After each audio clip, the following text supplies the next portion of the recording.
أحباب رسول الله صلى الله عليه وسلم، هنيئا لكم. أسأل الله العظيم رب العرش العظيم أن يتقبل منا صلاتنا وصيامنا وركوعنا وسجودنا وصالح أعمالنا، وأن يختم بالباقيات الصالحات أعمالنا، وأن يعيننا دائما على الصيام، أن نصوم لله عز وجل حق الصيام. الصيام أحباب رسول الله صلى الله عليه وسلم كما قسمه العلماء إلى 3 أقسام. الصيام 3 أقسام. القسم الأول أو النوع الأول هو صيام العموم. صيام العموم، وصيام العموم والإمساك عن الطعام وعن الشراب وعن الجماع عن كل المفترات. Beliau mengawali muhadarahnya, pengajiannya dengan mengucapkan selamat kepada kita dengan masuknya kita pada bulan suci Ramadan yang mulia, di mana bulan ini adalah bulan yang sangat-sangat mulia, sehingga kita semua diharapkan bisa memanfaatkannya dengan sebaik-baiknya. Selanjutnya beliau menjelaskan bahwa ada 3 macam puasa. Yang pertama adalah puasa umum, yaitu puasanya orang kebanyakan, yakni menghindarkan diri, puasa dengan menghindarkan diri dari makan, minum, dan berhubungan suami istri atau hal-hal yang membatalkan secara zahir. أما النوع الثاني فهو الدرجة الأعلى، وهو صيام الخصوص. وصيام الخصوص أن يصوم الإنسان عن الطعام، عن الشراب، عن الجماع، وأن تصوم الجوارح، جوارح الإنسان، يصوم النظر عن الحرام، ويصوم السمع عن الحرام، وتصوم اليد عن الحرام، وتصوم الأقدام عن الحرام، يعني يصوم عن كل ما يغضب الله عز وجل. Yang kedua adalah puasa khusus. Puasa yang tidak hanya menghindarkan diri dari yang zahir, yang membatalkan makan, minum, dan berhubungan suami istri, tetapi juga menjaga agar seluruh anggota badan kita tidak melakukan hal-hal yang dilarang oleh Allah Subhanahu wa taala. Agar jangan mata kita melihat yang haram, mendengar yang haram, kaki tangan kita jangan melangkah dan melakukan hal-hal yang dilarang oleh Allah Subhanahu wa taala. والنوع الثالث هو أعلى مراتب الصيام، هو صيام خصوص الخصوص. خصوص الخصوص أن يصوم الإنسان عن المفترات، وأن تصوم الجوارح، وأن يصوم القلب فلا ينشغل إلا بذكر الله جل وعلا. القلب يكون مشغولا بطاعة الله عز وجل، والقلب لا يكون غافلا أبدا، بل يكون مع الله عز وجل، وهذا هو أعلى مراتب الصيام وأعلى درجات الصيام. Dan yang ketiga adalah puasa yang paling tinggi tingkatannya, yaitu puasa khawasul khawas, puasanya para wali, para nabi, yaitu puasa dari hal-hal yang tadi di awal sudah disebutkan, ditambah lagi dengan puasa hatinya dari mengingat selain Allah Subhanahu wa ta'ala. Jadi yang ada di hatinya hanya Allah Subhanahu wa ta'ala, tidak ada yang lain-lain, dan puasa dari lalai untuk mengingat Allah Subhanahu wa ta'ala. Inilah puasa yang paling tinggi, yang merupakan derajat paling mulia di sisi Allah Subhanahu wa ta'ala. Wa anta ayyuha as-shaim al-karim, la taj'al yawma sawmika ويوم فطرك سواء، لا تساوي بين يوم الصوم ويوم الفطر، فيوم الصوم هو يوم عبادة وطاعة لله عز وجل، والصوم فرضه الله عز وجل علينا. لماذا فرض الله علينا الصوم؟ يا أيها الذين آمنوا كتب عليكم الصيام كما كتب على الذين من قبلكم لعلكم تتقون. فرض الله عز وجل علينا الصوم كي نحصل تقوى الله عز وجل.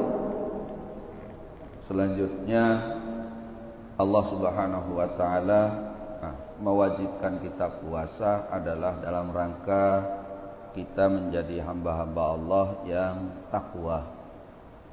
Karena itu beliau mengatakan bahwa ya jangan samakan cara kita di kehidupan kita sehari-hari di saat kita tidak puasa dengan ketika kita berada di bulan puasa atau bulan Ramadan.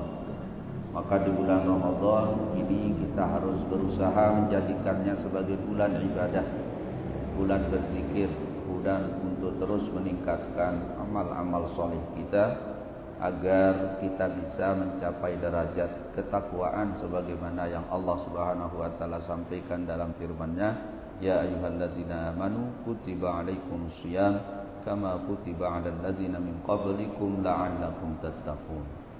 والصوم كما قال رسول الله صلى الله عليه وسلم قال الصوم جنة. الصوم جنة، ومعنى جنة أي وقاية للإنسان من المعاصي ومن الزلل.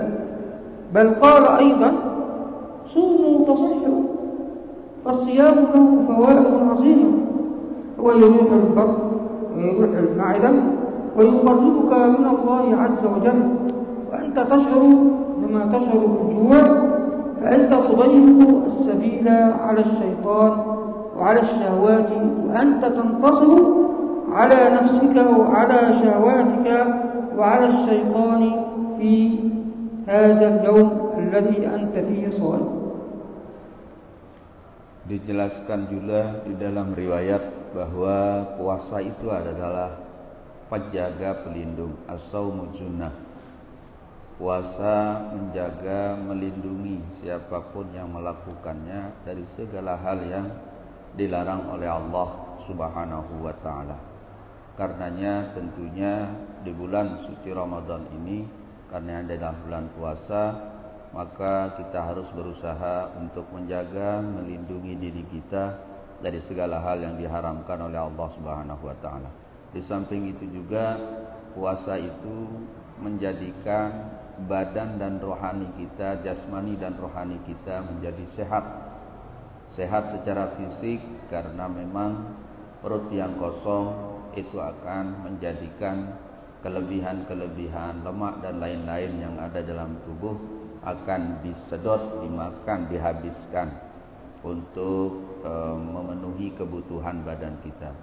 Demikian juga dengan rohani kita menjadi tambah sehat karena pada bulan Ramadan kita terjaga, terlindungi dari hal-hal yang dilarang oleh Allah dan menjadi lebih bersemangat untuk mengerjakan amal-amal soleh.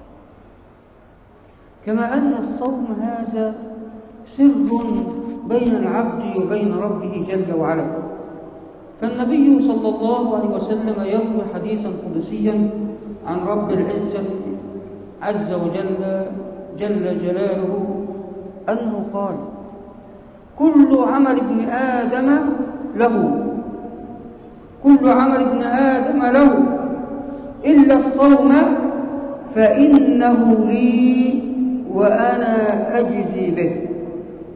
فإذا كان الله عز وجل قال هذا كل عمل ابن آدم له إلا الصوم فإنه لي وأنا أجزي به، لأنه لا يعلم حقيقة الصيام إلا الله، فلذلك نسبه إلى نفسه جل وعلا فقال: إلا الصوم فإنه لي وأنا أجزي به، أي أن الله هو الذي يجزيك عن هذا الصيام.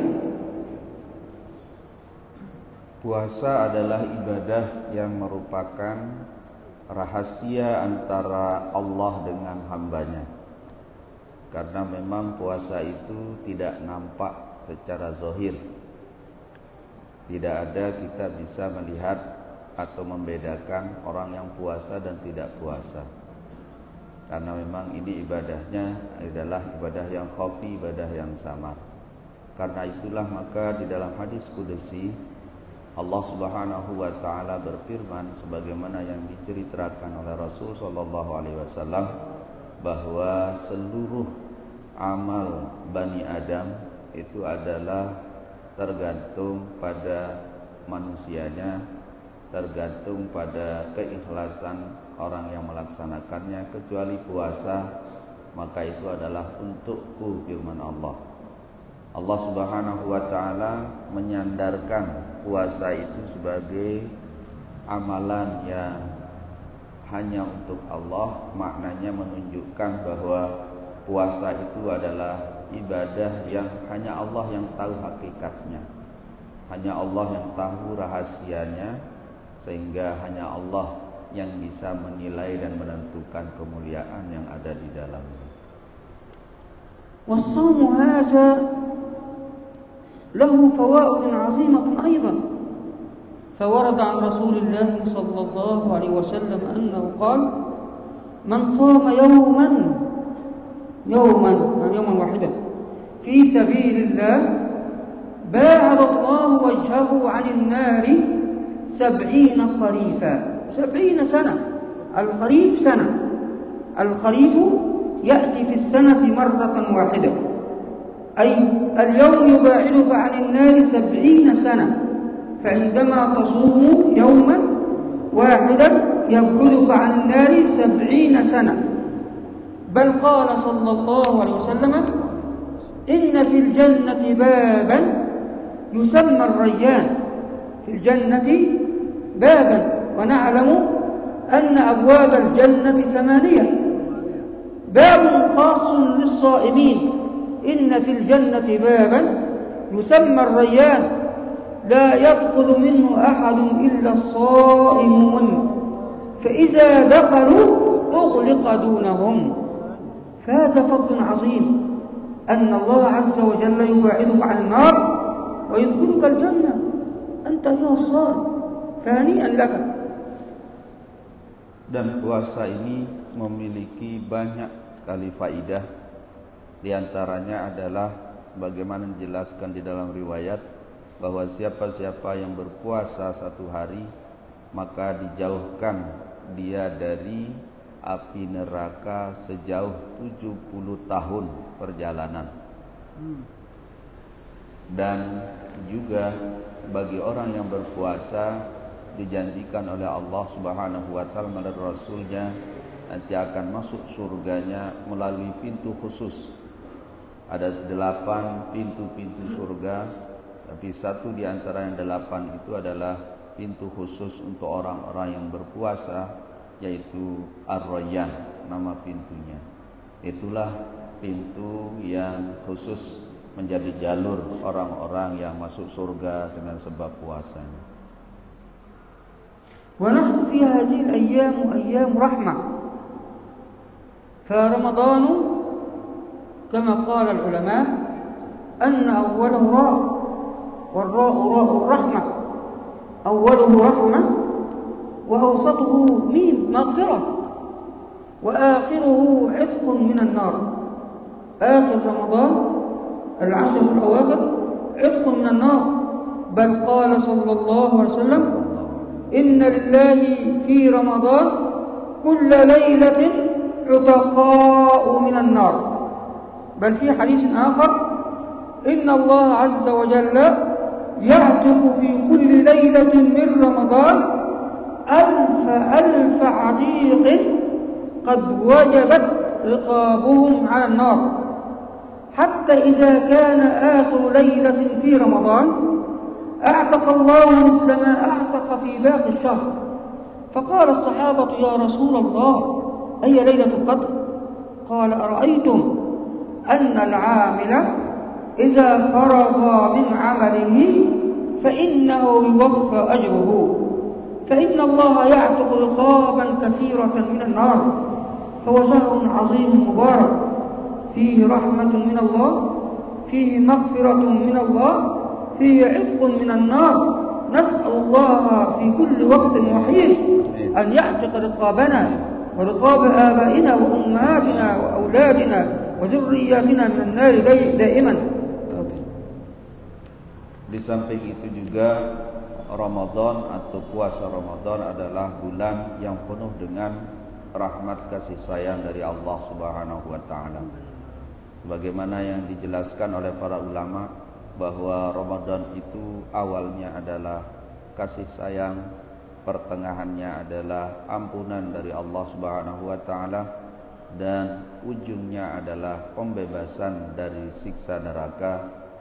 Bahkan di dalam riwayat lain Rasul sallallahu alaihi wasallam juga bersabda bahwa sesungguhnya di bulan Ramadan setiap malam Allah membebaskan hamba-hambanya dari api neraka, membebaskan hamba-hamba yang dikehendakinya dari api neraka. Di dalam riwayat lain disebutkan jutaan setiap malamnya Allah bebaskan dari api neraka. Dan karena itu mari kita manfaatkan keberadaan kita selama Ramadan dengan sebaik-baiknya, dan mudah-mudahan kita semua, orang tua kita, nenek moyang kita, siap masih hidup maupun yang meninggal dunia, mudah-mudahan dibebaskan oleh Allah Subhanahu wa taala dari siksa nerakanya. Wa'lam ayyuhal akhul habib annahu ma min yawmin yatlu fajruh illa wa yunadi munadi min qibalillah ana yawmun jadid ya ibn adam ya ibn adam ana yawmun jadid wa ala amalika shahid فاغتنم مني أن يعمل صلاحا كثيرا فإني لا أعود إلى يوم القيامة. وفي رمضان ينادي مناد كل يوم يا باغي الخير أقبل يا باغي الخير والطاعات. والذي يقبل على الله عز وجل يا باغي الخير أقبل ويا باغي الشر أقصر. والنبي صلى الله عليه وسلم عرفنا في ذلك وقال ما تقرب عبد أحب إلى الله مما افترضته عليه، يعني في الحديث القدسي وما تقرب عبد مني أحب مما افترضته عليه وما زال عبدي وفي حديث آخر من تقرب مني شبرا تقربت منه ذراعا. من تقرب مني من الله شبرا تقربت منه ذراعا ومن تقرب مني ذراعا تقربت منه باعا ومن أتاني يمشي أتيته هرولا.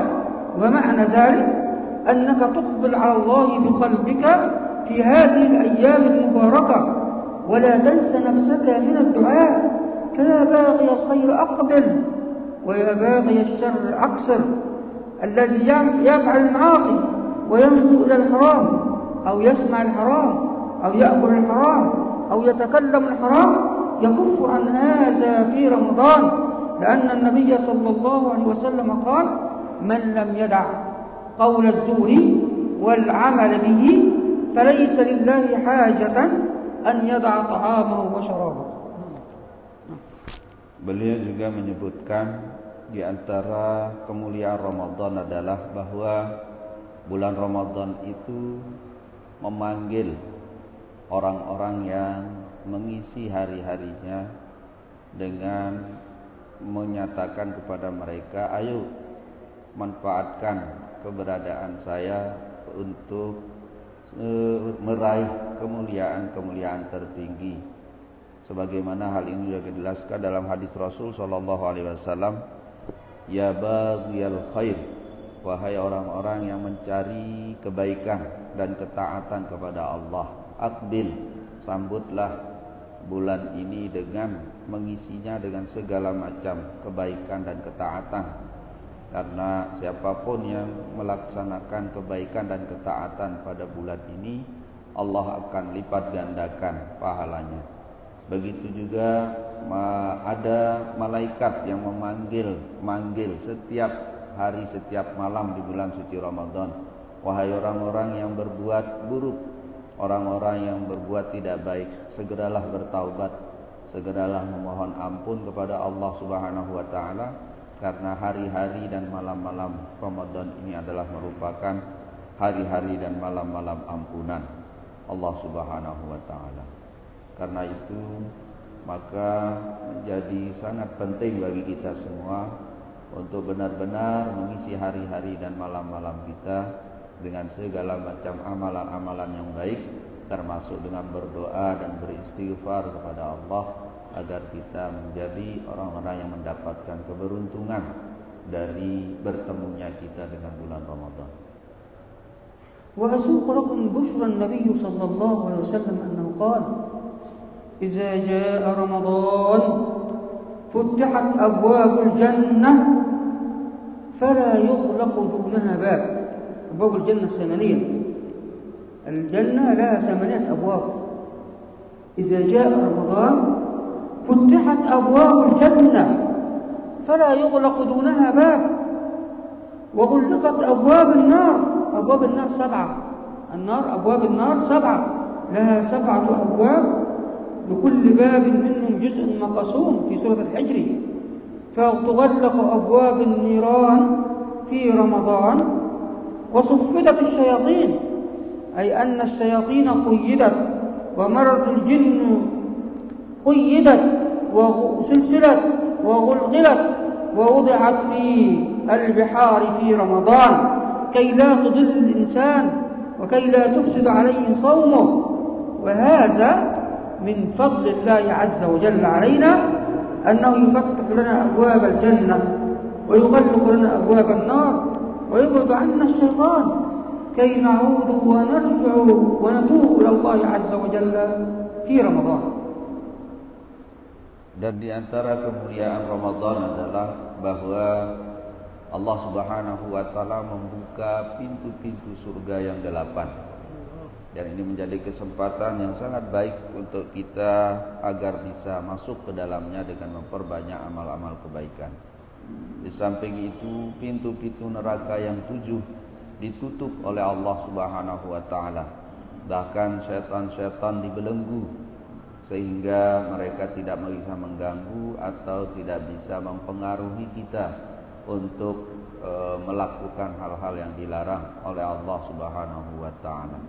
Karena itulah maka mumpung kita berada di bulan yang Allah berkahi dan rahmati ini, mari kita manfaatkan keberadaan kita di dalamnya dengan sebaik-baiknya, karena kapan lagi kita bisa mudah berbuat baik, bisa jauh dari hal-hal yang maksiat kalau bukan di bulan suci Ramadan.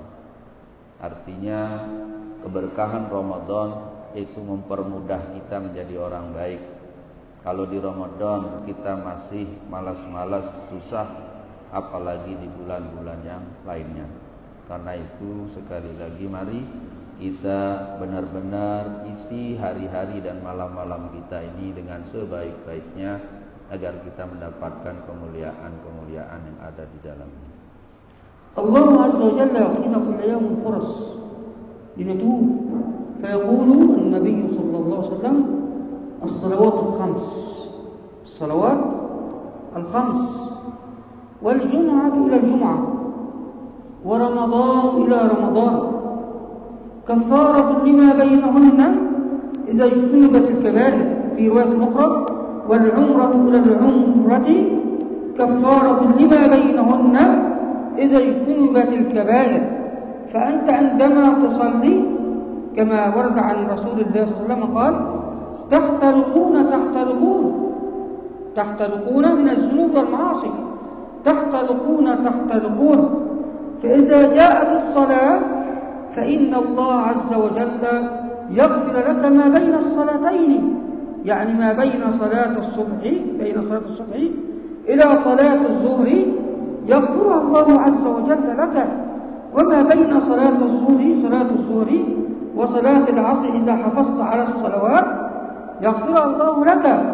وما بين صلاة العصر وصلاة المغرب إذا صليت وحافظت على الصلاة يغفر الله لك، وما بين صلاة المغرب وصلاة العشاء يغفر الله لك، وما بين صلاة العشاء إلى صلاة الصبح يغفر الله لك. فهؤلاء هم الصلوات الخمس. والجمعة إلى الجمعة، الأسبوع فرصة في اليوم، فرصة في الأسبوع، فرصة في السنة، ورمضان إلى رمضان كفارة لما بينهن إذا اجتنبت الكبائر. فعلينا أن نستغفر الله كثيرا وأن نعود إلى الله عز وجل كثيرا، الذي ينادي علينا كل يوم وكل ليلة، كل ليلة من الليالي ينزل ربنا جل وعلا في الثلث الأخير نزولا يليق بجلاله وكماله، فينادي على عباده ويقول: هل من تائب فأتوب عليه؟ هل من مستغفر فأغفر له؟ هل من كذا هل من كذا؟ جل جلاله ينادي على عباده كل ليلة. فلا تغفل على نفسك في رمضان، وبالأخص في رمضان، أن الله ينزل في الثلث الأخير. في غير رمضان ينزل في الثلث الأخير، في رمضان ينزل في الثلث الأخير. فعلينا أن نكثر الدعاء، وبالذات في ساعات السحر في الثلث الأخير من الليل، فإن الله عز وجل يبسط يده بالليل ليتوب مسيء النهار، ويبسط يده بالنهار ليتوب مسيء الليل حتى تشرق الشمس من مغربها.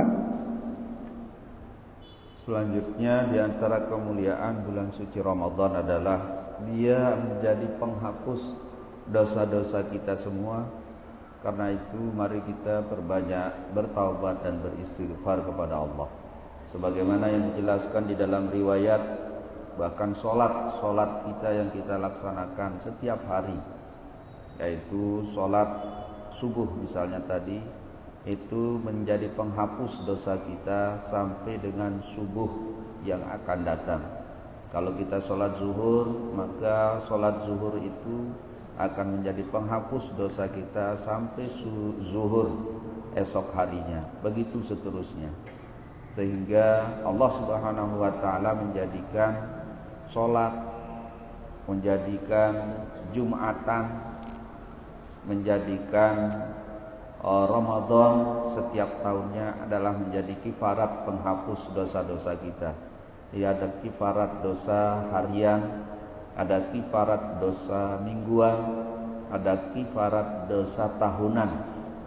Yang itu semua Allah Subhanahu wa ta'ala anugerahkan kepada kita adalah karena kasih sayangnya, karena besarnya kasih sayang Allah yang menginginkan agar kita benar-benar menjadi hamba-hambanya yang baik, menjadi hamba-hambanya yang soleh dan solihah. Karena itu mari kita manfaatkan momentum Ramadan ini dengan sebaik-baiknya agar kita benar-benar bisa mendapatkan kemuliaannya secara maksimal. Wa min al-bushrayati fi Ramadan annahu man shama Ramadana imanan wa ihtisaban ghufira lahu ma taqaddama min dhanbi. Shiyam غفر له ما تقدم من ذنبه.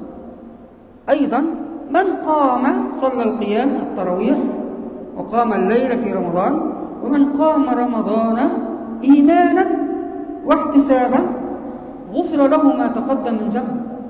والفرصة الأخيرة من قام ليلة القدر إيمانا واحتسابا غفر له ما تقدم من ذنبه. هذه فرص كثيرة عظيمة لا تدعها تضيع من بين يديك في رمضان وأنت في رمضان، فأنت الآن حي وأنت تستطيع أن تتوب إلى الله. فلا ندري في العام القادم أنكون من الأحياء أم نكون من الأموات، فهذه فرصتنا ونحن على قيد الحياة. كم من أناس ماتوا يتمنون الآن أن يرجعوا إلى الدنيا وأن يصوموا رمضان وأن يقوموا رمضان وأن يستغفروا وأن يذكروا، فإنهم أشد ندما لأنهم لم يكثروا من الطاعات، فأنت في نعمة عظيمة اغتنمها في طاعة ربك. عسى الله عز وجل أن يغفر لك وأن يرفعك في درجات علا في الجنة، وأن يدخلك الجنة وأن يدخلك في رحمته، وأن يدخلك جنته بغير حساب، وأن لا يعذبك يوم القيامة. Beliau menambahkan bahwa dijelaskan sesungguhnya orang-orang yang berpuasa Ramadan itu diampuni dosa-dosanya oleh Allah Subhanahu wa taala yang sudah lewat. Man shoma ramadhana imanan wa ihtisaban ghufira lahu ma taqaddama min dzambi. Begitu juga siapa yang qiyam tarawih, melaksanakan tarawihnya dengan baik, juga akan mendapatkan ampunan dari Allah Subhanahu wa taala. Bahkan juga orang-orang yang mengisi terutama sepertiga terakhir bulan suci Ramadan, maqama lailatul qadri, siapa-siapa yang mengisi malam Lailatul Qadar dengan qiyamul lail, dengan ibadah, salat dan lain-lain, maka Allah janjikan juga ampunan dari dosa-dosanya yang sudah lewat. Ini semua adalah bagian dari riwayat-riwayat yang menjelaskan pentingnya kita memanfaatkan keberadaan kita di bulan suci Ramadan ini dengan sebaik-baiknya, dengan melaksanakan berbagai macam amal soleh, berdoa, beristighfar, memohon ampun kepada Allah Subhanahu wa taala agar kita mendapatkan derajat yang tinggi di sisi Allah Subhanahu wa taala, agar dosa, salah dan kekeliruan kita yang sudah maupun yang akan datang juga diampuni oleh Allah Subhanahu wa taala. Hingga inilah maknanya kita bertemu dengan bulan suci Ramadan. Maka mari kita manfaatkan agar kita menjadi hamba-hamba Allah yang mendapatkan derajat tinggi di sisi Allah Subhanahu wa taala. Aidan علينا أن نحافظ على الصلوات في رمضان في جماعة، خاصة في صلاة الفجر وصلاة العشاء، صلاة العشاء وصلاة الفجر. فرسول الله صلى الله عليه وسلم يقول كل شيء أقوله قال رسول الله صلى الله عليه وسلم، لا أقول قال فلان ولا قال كذا ولا قال كذا، بل أقول قال رسول الله صلى الله عليه وسلم: من صلى العشاء في جماعة كمن قام نصف الليل. من صلى العشاء في جماعة كان كمن قام نصف الليل، ومن صلى الفجر في جماعة أو الصبح في جماعة كان كمن قام الليل كله. فأنت تصلي العشاء في المسجد في جماعة، وتصلي الفجر والصبح في جماعة، كأنك قمت الليل كله بين يدي الله عز وجل، وكتب الله لك قيام هذه الليلة لأنك صليت هاتين الصلاتين في جماعة. Beliau juga mengajak kita untuk melaksanakan sholat-sholat kita secara berjamaah, khususnya sholat isya dan sholat subuh, karena disebutkan di dalam hadis Rasul Shallallahu Alaihi Wasallam bahwa orang yang sholat isya berjamaah itu berarti dia mendapatkan ganjaran, diantaranya adalah sebagaimana orang sholat setengah malam. Dan siapa-siapa yang sholat subuh juga berjamaah, maka dia seolah-olah sholat malam sepanjang malamnya. Nah, karena itu maka mari kita jaga sholat-sholat kita agar kita laksanakan dengan berjamaah, sehingga kemuliaan seperti yang dijelaskan dalam hadis Nabi tadi kita mendapatkan bagiannya. أيضا علينا في رمضان أن نكون أسقياء، أن نكون كرماء الكرم، وأن نفطر الصائم. فالنبي قال: من فطر صائما في رمضان، صائما أي صائم في رمضان قدم له طعاما الإفطار، كان له مثل أجره، كان له أجرا مثل أجره غير أنه لم ينقص من أجر الصائم شيء وكان مغفرة له وعتقا لرقبته من النار فقالوا يا رسول الله ليس كلنا يجد من يفطر الصائم قال على تمرة فمن لم يجد فمسقط من لبن فمن لم يجد فعلى ماء 3 أشياء تمرة أو لبن أو ماء تقدمه للصائم تأخذ أجرا مثل أجر هذا الصائم وهو يأخذ أجره كاملا لا ينقص من أجره شيء فهذا من فضل الله عز وجل جل علينا أنك إذا أكرمت أخاك المسلم وفطرته في رمضان فإن الله يضاعف لك أجره ولا ينقص من أجره شيء. Dan diantara amalan yang sangat dianjurkan di dalam bulan suci Ramadan adalah kita menunjukkan kemurahan dan keempatian kita kepada siapapun, terutama dengan memberikan berbuka kepada orang-orang yang berpuasa. Karena siapapun yang memberikan saudaranya yang puasa berbuka, sekalipun hanya dengan sebiji kurma, atau kalau tidak ada kurma dengan segelas susu, atau kalau tidak ada dengan sekedar seteguk air, maka Allah Subhanahu wa taala berikan dia ganjaran pahala sebesar pahala puasa orang yang berpuasa itu, tanpa mengurangi nilai pahala puasa dari yang bersangkutan. Bahkan pun orang yang memberikan berbuka orang yang puasa, maka akan mendapatkan ampunan dari Allah Subhanahu wa taala dan dibebaskan dari siksa nerakanya.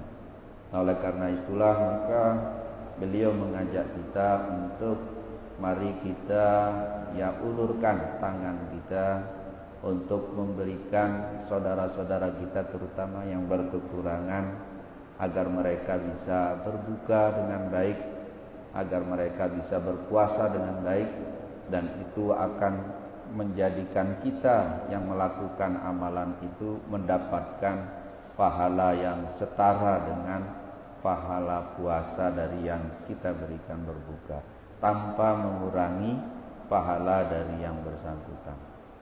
ولا تبخل على نفسك بالدعاء ادعو الله عز وجل كثيرا في رمضان وارفع يدك إلى الله عز وجل كثيرا في رمضان فرسول الله صلى الله عليه وسلم قال إن للصائم عند فطره دعوة لا ترد أي دعوة الصائم مستجابة الصائم والمسافر له دعوة مستجابة فأنت هذا فضل من الله عز وجل أن يستجيب منك دعاءك وأنت صائم فاسأل الله من فضله اسأله من رزقه اسأله العافية اسأله العلم اسأله أن يوسع لك في رزقك اسأله أن يغر عينك بزوجك وولدك أن يشفيك وينقيك من الأمراض أن يقضي عنك الديون أن يبارك لك في حياتك أن يبارك لك في ولدك أن يبارك لك في رزقك فلا تبخل على نفسك أبدا بالدعاء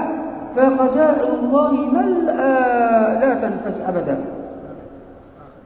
Beliau juga mengajak kita untuk banyak-banyak berdoa selama bulan suci Ramadan ini. Karena sebagaimana yang dijelaskan dalam hadis Nabi SAW, bahwa doanya orang yang berpuasa tidak akan ditolak oleh Allah Subhanahu wa taala, yakni doanya pasti mustajab. Oleh karena itu perbanyaklah berdoa untuk diri kita, untuk anak turunan kita, untuk siapapun. Doa perbanyak rizki, doa supaya kita tetap sehat afiat, doa supaya kita diberikan anak turunan yang soleh-solehah, doa supaya kita semua mendapatkan keberkahan, kemuliaan dari Allah Subhanahu wa taala, dan berbagai macam hajat yang ada pada diri kita masing-masing. Mohon minta kepada Allah Subhanahu wa taala selama bulan suci Ramadan ini insyaallah seluruh doa-doa kita akan mustajab. اللهم ارزقنا رزقا حلالا طيبا يا رب العالمين. اللهم ارزقنا رزقا واسعا حلالا طيبا يا رب العالمين. اللهم استرنا فوق الأرض وتحت الأرض ويوم العرض يا رب العالمين. استر عوراتنا، استر ولايانا، استر بناتنا، اللهم زوج بناتنا واستر بناتنا يا رب العالمين، واهد شبابنا. اللهم انك عفو كريم تحب العفو فاعف عنا. اللهم انك عفو كريم تحب العفو فاعف عنا. اللهم انك عفو كريم تحب العفو فاعف عنا. اللهم انا نسألك الخير كله عاجله وآجله ما علمنا منه وما لم نعلم، ونعوذ بك من الشر كله عاجله وآجله ما علمنا منه وما لم نعلم يا رب العالمين. اللهم هب لنا من أزواجنا وذرياتنا قرة أعين واجعلنا للمتقين إماما. اللهم اشف مرضانا جميعا، اللهم اشف جميع مرضى المسلمين، اللهم اشف جميع مرضى المسلمين، وعاف جميع مبتلى المسلمين، واقض الدين عن المدينين. اللهم اقض دينك يا رب عن المدينين.